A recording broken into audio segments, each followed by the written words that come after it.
2026 उत्तराखंड की रहने वाली बबीता पांडे अचानक लापता हो जाती हैं। शुरुआत में सभी को लगा कि शायद कुछ घंटों या एक दो दिनों में उनका पता चल जाएगा, लेकिन दिन बीतते गए, हफ्ते गुजर गए और देखते ही देखते इस मामले को करीब 1.5 महीना हो गया। सबसे बड़ा सवाल आज भी वही है, क्या बबीता पांडे का कोई सुराग मिलेगा? क्या इतनी लंबी जांच के बाद भी उम्मीद बाकी है? और आखिर पुलिस अब तक क्या क्या कर चुकी है? आइए पूरे मामले को शुरू से समझते हैं। गुमशुदगी की सूचना मिलते ही पुलिस ने शुरुआती घंटों में ही सर्च ऑपरेशन शुरू कर दिया। ट्रैक रूट, आसपास के इलाके और संभावित रास्तों पर टीमें भेजी गईं। शुरुआती समय किसी भी गुमशुदगी के मामले में सबसे महत्वपूर्ण माना जाता है, क्योंकि उसी दौरान मिलने वाले छोटे छोटे सुराग आगे पूरी जांच की दिशा तय करते हैं। इसीलिए पुलिस ने बिना समय गवाए स्थानीय टीमों को अलर्ट किया और खोज अभियान शुरू कर दिया। इसके बाद जांच का सबसे अहम हिस्सा शुरू हुआ, सीसीटीवी फुटेज। पुलिस ने ट्रैक रूट, उत्तरकाशी, भटवाड़ी, बुर्फ और आसपास के इलाकों में लगे सरकारी और निजी कैमरों की रिकॉर्डिंग देखी। कोशिश यही थी कि बबीता पांडे की आखिरी लोकेशन और उनके मूवमेंट की पुष्टि हो सके। फुटेज को केवल देखने तक सीमित नहीं रखा गया, बल्कि मोबाइल लोकेशन और कॉल डिटेल रिकॉर्ड के साथ भी मिलाया गया, ताकि कोई भी जानकारी छूट ना जाए। जब यहां से कोई निर्णायक सुराग नहीं मिला, तो जांच का दायरा और बढ़ाया गया। होटल, होमस्टे, ढाबे, रेस्टोरेंट और दुकानों के कैमरों की भी जांच की गई। पुलिस ने यह जानने की कोशिश की कि बबीता आखिरी बार किस जगह पर देखी गई थी और क्या उनके साथ कोई दूसरा व्यक्ति भी मौजूद था। हर छोटी जानकारी को जोड़कर पूरी तस्वीर बनाने की कोशिश की गई, लेकिन अब तक ऐसा कोई सबूत सामने नहीं आया जिसने मामले को पूरी तरह स्पष्ट कर दिया हो। इसके बाद सर्च ऑपरेशन उन इलाकों तक पहुंचा जहां सीसीटीवी कैमरे मौजूद नहीं थे। मुख्य ट्रैक रूट के अलावा वैकल्पिक रास्तों पर भी एसडीआरएफ, आईटीबीपी, वन विभाग और स्थानीय टीमों ने तलाशी अभियान चलाया। पहाड़ी इलाकों में खोज अभियान आसान नहीं होता है।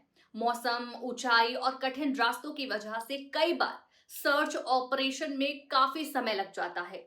इसके बावजूद अलग अलग टीमों ने लगातार कई दिनों तक तलाशी जारी रखी। जांच यही नहीं रुकी। पुलिस ने डिजिटल एंगल पर भी काम शुरू किया। Mobile phone, call detail, location history और सोशल मीडिया गतिविधियों की जांच की गई। इंटरनेट पर की गई गतिविधियों का भी विश्लेषण किया गया, ताकि यह समझा जा सके कि कहीं कोई ऐसा डिजिटल सुराग तो नहीं है जो इस मामले को नई दिशा दे सके। आज के समय में डिजिटल डेटा किसी भी जांच का महत्वपूर्ण हिस्सा बन चुका है और इसी वजह से इस मामले में भी तकनीकी जांच को बराबर महत्व दिया गया। लेकिन अब सवाल यह उठता है कि 1.5 महीने बाद भी अगर कोई निर्णायक सुराग नहीं मिला, तो क्या उम्मीद खत्म हो जाती है? इसका जवाब है नहीं। किसी भी लापता व्यक्ति के मामले में समय जरूर महत्वपूर्ण होता है, लेकिन केवल समय बीत जाने से जांच खत्म नहीं हो जाती। कई मामलों में नए गवाह सामने आते हैं, पुरानी फुटेज दोबारा जांची जाती है, तकनीकी रिपोर्ट बाद में मिलती है या फिर किसी नई सूचना के आधार पर जांच को नई दिशा मिलती है। इसलिए केवल ये कहना कि इतना समय हो गया, अब कुछ नहीं मिलेगा, सही नहीं होगा। यही वजह है कि पुलिस किसी एक संभावना पर नहीं, बल्कि जांच में हर उस एंगल को देखती है जिसके समर्थन में कोई तथ्य या सबूत मिल सके।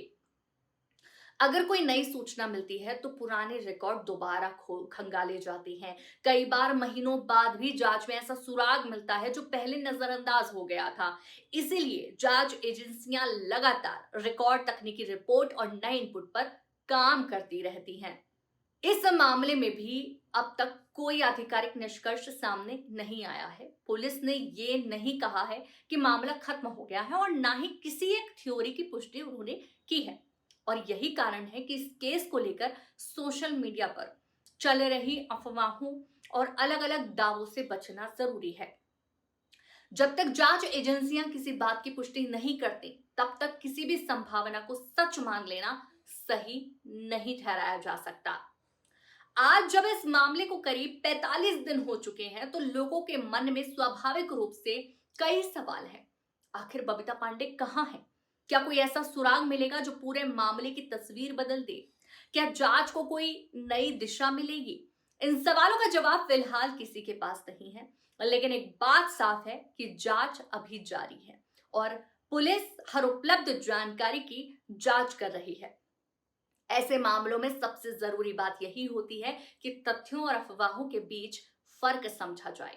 सोशल मीडिया पर हर दिन कई तरह के दावे सामने आने आते हैं, लेकिन जांच केवल उन्हीं बातों पर आगे बढ़ती है जिनके पीछे सबूत होते हैं।